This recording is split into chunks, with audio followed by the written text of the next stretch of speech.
क्या direct selling सच में सिर्फ लोगों को जोड़ने का बिजनेस है? क्या यहाँ बस चेन बनती है, डिस्ट्रीब्यूटर से डिस्ट्रीब्यूटर बनते हैं और बस वही खेल चलता है? अगर आप भी आज तक यही सोचते रहे हैं तो आज का ये वीडियो आपकी सोच बदल देगा, क्योंकि आज हम बात करेंगे डायरेक्ट सेलिंग की उस असली ताकत की जो जॉइनिंग में नहीं बल्कि प्रोडक्ट वैल्यू, कस्टमर ट्रस्ट और रीपर्चेस पावर में छुपी है। इस वीडियो को अंत तक देखिए क्योंकि आज कई बड़े भ्रम टूटने वाले हैं। नमस्कार दोस्तों, आज मैं एक ऐसे विषय पर बात करने जा रही हूं जिसके बारे में बहुत सारे लोग आधी अधूरी जानकारी रखते हैं और उसी वजह से डायरेक्ट सेलिंग को गलत समझ लेते हैं। बहुत से लोग बोलते हैं, अरे डायरेक्ट सेलिंग में होता ही क्या है, यहाँ तो सब डिस्ट्रीब्यूटर ही डिस्ट्रीब्यूटर हैं। एक आदमी दूसरे को जोड़ता है, दूसरा तीसरे को जोड़ता है, बस चेन चलती रहती है। ये बिजनेस प्रोडक्ट का नहीं, जॉइनिंग का है। और सच कहूँ, ये सवाल गलत नहीं है। गलत है तो सिर्फ समझ, क्योंकि लोगों ने डायरेक्ट सेलिंग को बाहर से देखा है, अंदर से नहीं। उन्होंने स्ट्रक्चर देखा है, सिस्टम नहीं। उन्होंने जॉइनिंग देखी है, कंजम्पशन नहीं। उन्होंने चेन देखी है लेकिन रीपर्चेस पावर नहीं देखी। उन्होंने डिस्ट्रीब्यूटर देखा है लेकिन कस्टमर बिहेवियर नहीं समझा। उन्होंने नेटवर्क देखा है लेकिन प्रोडक्ट मूवमेंट नहीं समझा। दोस्तों, आज मैं आपसे दिल से एक बात कहना चाहती हूँ। अगर डायरेक्ट सेलिंग सिर्फ जॉइनिंग का बिजनेस होता, अगर डायरेक्ट सेलिंग सिर्फ चेन बनाने का खेल होता, अगर डायरेक्ट सेलिंग में प्रोडक्ट की वैल्यू नहीं होती, अगर इसमें रिपर्चेस पावर नहीं होती, तो ये इंडस्ट्री इतने सालों तक दुनिया के इतने देशों में टिक ही नहीं पाती। कोई भी बिजनेस सिर्फ हवा पर नहीं चलता, कोई भी सिस्टम सिर्फ एक्साइटमेंट पर नहीं चलता, कोई भी मॉडल सिर्फ जॉइनिंग के दम पर लॉन्ग टर्म सर्वाइव नहीं कर सकता। हर सस्टेनेबल बिजनेस की जड़ में एक चीज होती है, रियल वैल्यू। और डायरेक्ट सेलिंग की रियल वैल्यू है product, consumer experience, repeat consumption, trust और रिलेशनशिप बेस्ड डिस्ट्रीब्यूशन। अब इस बात को बहुत आसान भाषा में समझते हैं। मान लीजिए आपके घर में टूथपेस्ट खत्म होता है, आप फिर खरीदते हो। साबुन खत्म होता है, फिर खरीदते हो। शैम्पू खत्म होता है, फिर खरीदते हो। चाय, नमक, तेल, मसाले, health products, personal care products, जो चीज इस्तेमाल होती है वो दोबारा खरीदी जाती है। अब जरा सोचिए, दुनिया का कितना बड़ा बिजनेस इसी प्रिंसिपल पर चलता है, repeat purchase. Supermarket repeat purchase पर चलता है, मेडिकल स्टोर रिपीट परचेज पर चलता है, ग्रोसरी दुकान रिपीट परचेज पर चलती है, ई कॉमर्स रिपीट परचेज पर चलता है, बिग ब्रांड्स रिपीट परचेज पर चलते हैं। तो फिर सवाल है, अगर कोई प्रोडक्ट किसी कस्टमर को सूट करता है, उसकी ज़रूरत पूरी करता है, उसे क्वालिटी मिलती है, उसे ट्रस्ट मिलता है और उसे गाइडेंस भी मिलती है, तो क्या वह दोबारा नहीं खरीदेगा? यहीं से डायरेक्ट सेलिंग की असली ताकत शुरू होती है, रिपर्चेस पावर। दोस्तों, बहुत लोग डायरेक्ट सेलिंग को सिर्फ फर्स्ट जॉइनिंग से देखते हैं, लेकिन समझदार लोग डायरेक्ट सेलिंग को सेकेंड ऑर्डर से समझते हैं। क्यों? क्योंकि फर्स्ट टाइम कोई एक्साइटमेंट में खरीद सकता है, लेकिन सेकंड टाइम वही इंसान तभी खरीदता है जब उसे प्रोडक्ट में वैल्यू महसूस हुई हो। थर्ड टाइम तब खरीदता है जब प्रोडक्ट उसकी लाइफस्टाइल का हिस्सा बन जाए। और जब वही व्यक्ति रेगुलर कस्टमर बन जाता है, तब डायरेक्ट सेलिंग की असली स्ट्रेंथ सामने आती है। इस इंडस्ट्री की सबसे बड़ी पावर सिर्फ कितने लोग जुड़े में नहीं है, बल्कि कितने लोग जुड़े और प्रोडक्ट से जुड़े रहे इसमें है। कितने लोग आए ये इम्पोर्टेंट है, लेकिन उससे ज्यादा इम्पोर्टेंट है कितने लोग टिके, कितने लोग सेटिस्फाइड हुए, कितनों ने रीपरचेस किया, कितनों ने प्रोडक्ट को अपनी लाइफ में कंटिन्यू रखा। यही डिफरेंस है एक वीक नेटवर्क और एक स्ट्रॉन्ग नेटवर्क में। वीक नेटवर्क जॉइनिंग पर खड़ा होता है, स्ट्रॉन्ग नेटवर्क कंजम्पशन पर खड़ा होता है। अब एक बहुत इंपॉर्टेंट पॉइंट समझिए। लोग बोलते हैं सब डिस्ट्रीब्यूटर हैं, सब सिर्फ डिस्ट्रीब्यूटर बना रहे हैं। लेकिन दोस्तों, डायरेक्ट सेलिंग में डिस्ट्रीब्यूटर होना और सिर्फ सेलर होना, ये दोनों अलग बातें हैं। डायरेक्ट सेलिंग में इंसान सिर्फ प्रोडक्ट खरीदने वाला नहीं होता, वो प्रोडक्ट यूजर भी हो सकता है, कस्टमर भी हो सकता है, रेफरर भी हो सकता है, कम्युनिटी मेंबर भी हो सकता है और आगे चलकर बिजनेस बिल्डर भी बन सकता है। यानी डायरेक्ट सेलिंग एक ऐसा मॉडल है जहां कंज्यूमर और प्रमोटर के बीच की दूरी कम हो जाती है। ट्रेडिशनल मार्केट में क्या होता है, कंपनी प्रोडक्ट बनाती है, फिर distributor, wholesaler, retailer, advertising, showroom, shelf placement, marketing campaign, celebrity promotion, इतने लेयर्स लगते हैं और आखिर में प्रोडक्ट कस्टमर तक पहुंचता है। लेकिन डायरेक्ट सेलिंग कहता है प्रोडक्ट को सीधे लोगों तक पहुंचाओ, उन लोगों तक पहुंचाओ जिन्हें प्रोडक्ट की नीड है। उन्हें सही जानकारी दो, उन्हें सही यूसेज बताओ, उनका फीडबैक लो, उनके साथ रिलेशन बनाओ, और अगर वो प्रोडक्ट से सेटिस्फाइड हैं तो वो दोबारा भी खरीदेंगे और दूसरों को भी रिकमेंड करेंगे। यानी यहाँ प्रोडक्ट शेल्फ पर नहीं बिकता, यहाँ प्रोडक्ट ट्रस्ट पर बिकता है। यहाँ प्रोडक्ट एडवर्टाइजमेंट से नहीं, एक्सपीरियंस से मूव करता है। यहाँ बिजनेस दुकान की लोकेशन से नहीं, रिलेशनशिप की स्ट्रेंथ से ग्रो करता है। और यही डायरेक्ट सेलिंग की यूनिकनेस है। अब एक और मिसअंडरस्टैंडिंग को क्लियर करते हैं। कुछ लोग कहते हैं अगर लोग ज्वाइनिंग बंद कर दें तो बिजनेस बंद हो जाएगा। मैं कहती हूँ अगर बिजनेस सिर्फ ज्वाइनिंग पर टिका है तो हाँ, वह कमजोर है। लेकिन अगर business product usage, customer satisfaction और रीपर्चेज पर टिका है तो वह स्ट्रांग है। क्योंकि सस्टेनेबल डायरेक्ट सेलिंग में ग्रोथ के 3 पिलर्स होते हैं। पहला प्रोडक्ट वैल्यू, दूसरा रिपीट कंजम्पशन, तीसरा network expansion through trust. Notice करिए, नेटवर्क एक्सपेंशन तीसरे नंबर पर है। पहले प्रोडक्ट, फिर यूसेज, फिर डुप्लीकेशन। डुप्लीकेशन का मतलब क्या है? क्या डुप्लीकेशन का मतलब सिर्फ एक को जोड़ो वो एक और जोड़ दे? नहीं, रियल डुप्लीकेशन का मतलब है एक अच्छी आदत का डुप्लीकेट होना, एक सही सिस्टम का डुप्लीकेट होना, एक जेन्युइन प्रोडक्ट एक्सपीरियंस का डुप्लीकेट होना, एक सेटिस्फाइड कस्टमर कल्चर का डुप्लीकेट होना, एक डिसिप्लिन्ड बिजनेस बिहेवियर का डुप्लीकेट होना। अगर मैं खुद प्रोडक्ट यूज नहीं करता, अगर मुझे खुद प्रोडक्ट पे भरोसा नहीं, अगर मैं खुद रिपर्चेज नहीं करता, अगर मैं सिर्फ ज्वाइनिंग के पीछे भागता हूँ तो मैं बिजनेस नहीं, सिर्फ नॉइज क्रिएट कर रहा हूँ। लेकिन अगर मैं खुद प्रोडक्ट का रिजल्ट महसूस करता हूँ, उसकी वैल्यू समझता हूँ, कस्टमर को सही गाइडेंस देता हूँ, उसकी जरूरत के हिसाब से रिकमेंड करता हूँ, ओवर प्रॉमिस नहीं करता, फेक क्लेम नहीं करता और उसके साथ लॉन्ग टर्म रिलेशन बनाता हूँ, तो मैं डायरेक्ट सेलिंग की असली स्पिरिट में काम कर रहा हूँ। दोस्तों, डायरेक्ट सेलिंग की असली ताकत रिक्रूटमेंट में नहीं, रिटेंशन में है। सिर्फ लोगों को जोड़ना ग्रोथ नहीं है, लोगों को जोड़कर प्रोडक्ट से जोड़े रखना, यही ग्रोथ है। सिर्फ रजिस्ट्रेशन नंबर बढ़ाना बिजनेस नहीं है।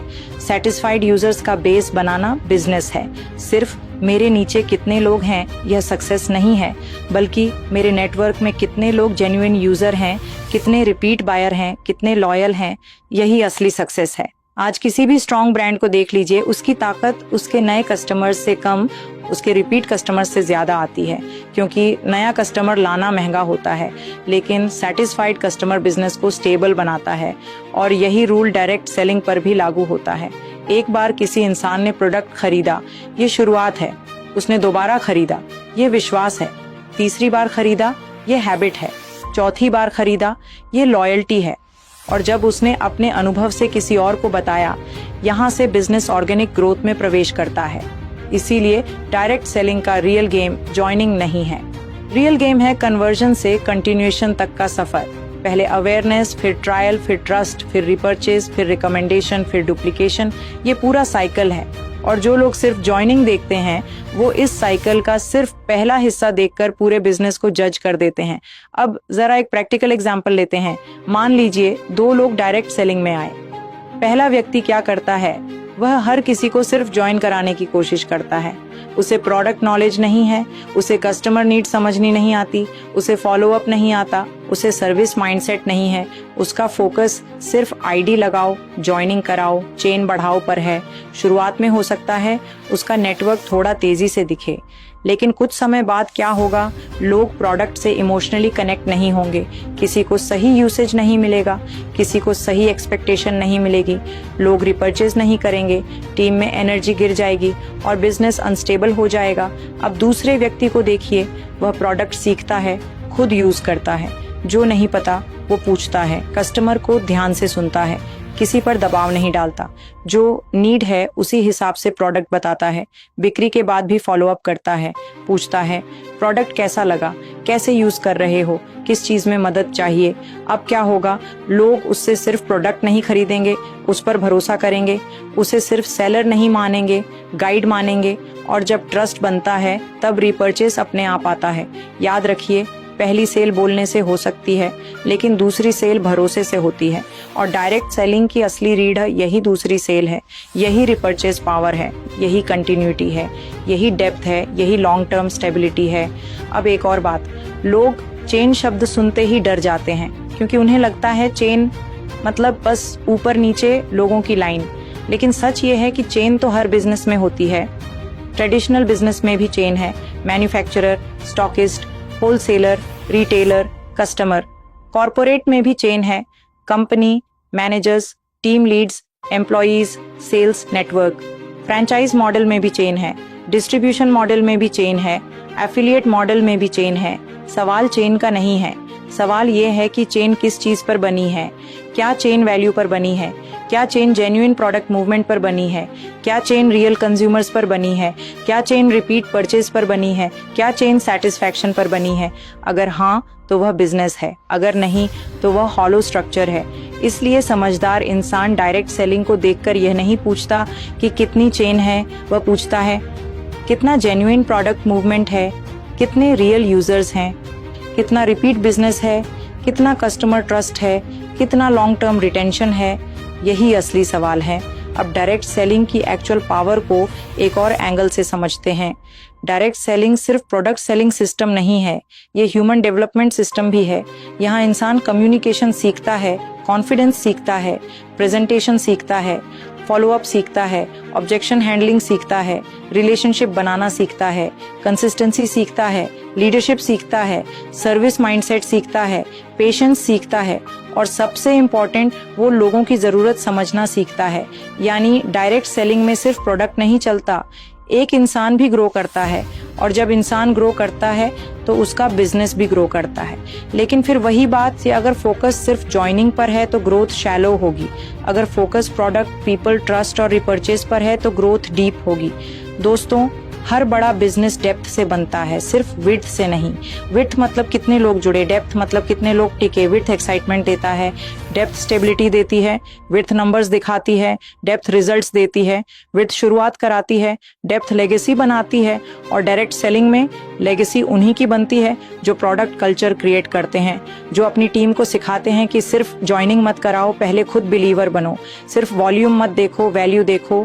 सिर्फ रजिस्ट्रेशन मत देखो, रिटेंशन देखो। सिर्फ प्लान मत दिखाओ, प्रोडक्ट नॉलेज भी दो। सिर्फ एक्साइटमेंट मत फैलाओ, एजुकेशन भी दो। सिर्फ ज्वाइनिंग के बाद छोड़ो मत, सर्विस भी दो। क्योंकि डायरेक्ट सेलिंग का फ्यूचर उन लोगों का है जो कंज्यूमर ट्रस्ट बिल्ड करेंगे। अब रीपर्चेस पावर को बहुत गहराई से समझते हैं। रीपर्चेस पावर का मतलब सिर्फ ये नहीं कि कस्टमर फिर से खरीदे, इसका मतलब है कि प्रोडक्ट उसकी रूटीन का हिस्सा बन जाए। मतलब प्रोडक्ट ओकेजनल नहीं, हैबिचुअल बन जाए।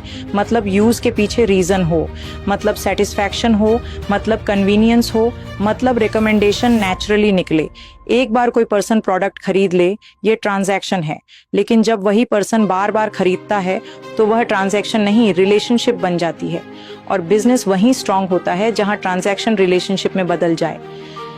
डायरेक्ट सेलिंग का सबसे पावरफुल एस्पेक्ट यही है कि ये कोल्ड मार्केट को वार्म रिलेशनशिप में बदल सकता है। ये एनोनिमस कस्टमर को नोन कस्टमर बना सकता है। ये एक सिंपल बायर को लॉयल यूजर बना सकता है और लॉयल यूजर आगे चलकर ब्रांड एडवोकेट भी बन सकता है। इसीलिए मैं हमेशा कहती हूँ, डायरेक्ट सेलिंग की असली कमाई सिर्फ पहले ऑर्डर में नहीं बल्कि उस भरोसे में है जो कस्टमर को बार बार वापस लाता है। एक दुकान वाले को हमेशा दुकान खोलकर बैठना पड़ता है, एक एड कंपनी को बार बार मार्केटिंग पर पैसा जलाना पड़ता है। लेकिन एक डायरेक्ट सेलर अगर ट्रस्ट बना ले तो उसके पास रिपीट कस्टमर्स आते रहते हैं, रिकमेंडेशंस आती रहती हैं, नेटवर्क वार्म रहता है और बिजनेस रिलेशन ड्रिवन बन जाता है। लेकिन ये तभी होगा जब इंडस्ट्री के लोग खुद भी अपनी इमेज इम्प्रूव करें। हमें लोगों को समझाना होगा कि डायरेक्ट सेलिंग मतलब लोगों को फंसाना नहीं है। डायरेक्ट सेलिंग मतलब वैल्यू को रिलेशनशिप के थ्रू पहुंचाना है। डायरेक्ट सेलिंग मतलब लोगों को प्रेशर देकर जोड़ना नहीं है। डायरेक्ट सेलिंग मतलब लोगों को सही प्रोडक्ट और सही गाइडेंस देना है। डायरेक्ट सेलिंग मतलब सिर्फ आईडी बनाना नहीं है। डायरेक्ट सेलिंग मतलब यूजर बेस बनाना है। डायरेक्ट सेलिंग मतलब सिर्फ चेन नहीं है। डायरेक्ट सेलिंग मतलब कम्युनिटी ड्रिवन रिपीट कॉमर्स है। और जब कम्युनिटी में ट्रस्ट, एजुकेशन और सर्विस जुड़ जाती है तो वही मॉडल बहुत पावरफुल हो जाता है। अब एक बहुत ज़रूरी फ़र्क समझिए, पिरामिड माइंडसेट और डायरेक्ट सेलिंग माइंडसेट में फ़र्क। पिरामिड माइंडसेट क्या कहता है? लोग जोड़ो, बस जोड़ो, किसी तरह जोड़ो। प्रोडक्ट सेकेंडरी है, वैल्यू सेकेंडरी है, सेटिस्फैक्शन सेकेंडरी है, सर्विस सेकेंडरी है। लेकिन जेन्युइन डायरेक्ट सेलिंग माइंडसेट क्या कहता है? पहले प्रोडक्ट समझो, खुद यूज करो, दूसरों को सही नॉलेज दो, नीड बेस्ड रिकमेंडेशन दो, फॉलो अप करो, लॉन्ग टर्म रिलेशन बनाओ, रीपर्चेज बिल्ड करो। फिर जो सेटिस्फाइड है उसे बिजनेस अपॉर्चुनिटी भी दिखाओ। देखिए ऑर्डर क्या है, पहले वैल्यू, फिर ट्रस्ट, फिर कंटिन्यूटी, फिर अपॉर्चुनिटी। यही सही क्रम है।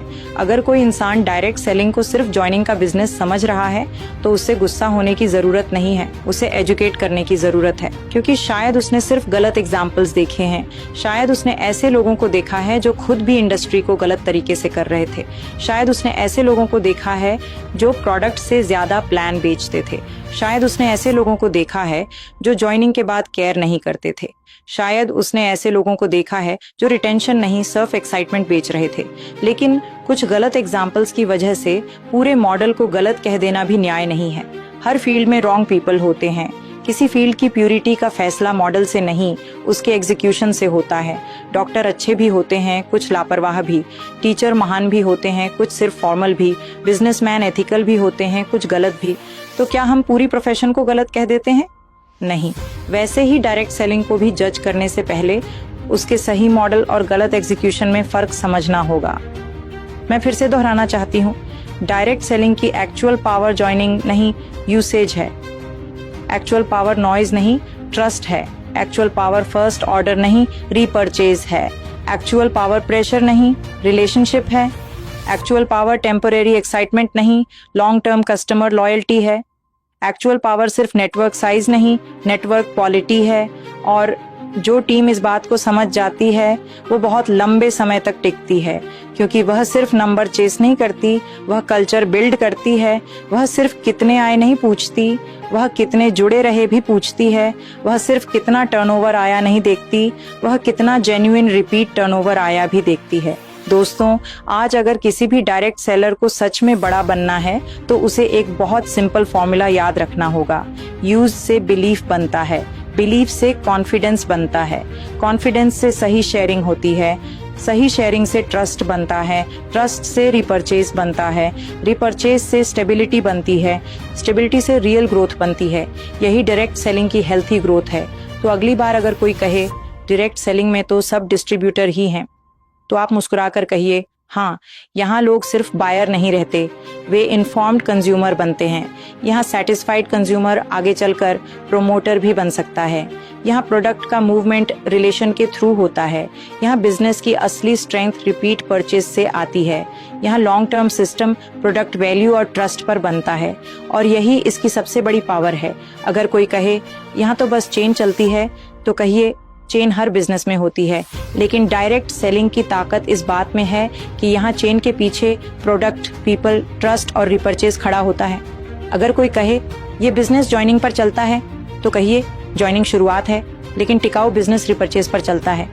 और अगर कोई पूछे फिर डायरेक्ट सेलिंग की असली पहचान क्या है, तो कहिए डायरेक्ट सेलिंग की असली पहचान है product plus people plus trust plus repeat purchase plus duplication of good habits. अंत में मैं बस इतना कहना चाहती हूँ, डायरेक्ट सेलिंग को समझना है तो सिर्फ रजिस्ट्रेशन मत देखो, कंजम्पशन देखो, सिर्फ प्लान मत देखो, प्रोडक्ट वैल्यू देखो, सिर्फ ज्वाइनिंग मत देखो, रिटेंशन देखो, सिर्फ चेन मत देखो, कस्टमर ट्रस्ट देखो, सिर्फ शुरुआत मत देखो, कंटिन्यूटी देखो। क्योंकि डायरेक्ट सेलिंग का फ्यूचर उन लोगों का है जो लोगों को सिर्फ जोड़ते नहीं, उन्हें वैल्यू से जोड़ते हैं, जो सिर्फ प्रोडक्ट नहीं बेचते, विश्वास बनाते हैं, जो सिर्फ ऑर्डर नहीं लेते, रिलेशनशिप बनाते हैं, जो सिर्फ नेटवर्क नहीं बढ़ाते, एक स्ट्रॉन्ग कंज्यूमर कल्चर बनाते हैं। और सच यही है दोस्तों, जब प्रोडक्ट अच्छा हो, गाइडेंस सही हो, इंटेंशन साफ हो, सर्विस जेन्युइन हो और कस्टमर रीपर्चेस करने लगे, तब डायरेक्ट सेलिंग सिर्फ बिजनेस नहीं रहता, वह एक पावरफुल डिस्ट्रीब्यूशन मूवमेंट बन जाता है। इसीलिए डायरेक्ट सेलिंग को कभी भी सिर्फ ज्वाइनिंग का बिजनेस मत समझिए। ये लोगों को वैल्यू से जोड़ने का बिजनेस है, ये ट्रस्ट पर खड़ा बिजनेस है, ये रिपीट कंजम्पशन पर चलने वाला बिजनेस है, ये रिलेशनशिप ड्रिवन ग्रोथ का मॉडल है और यही इसकी असली ताकत है। धन्यवाद।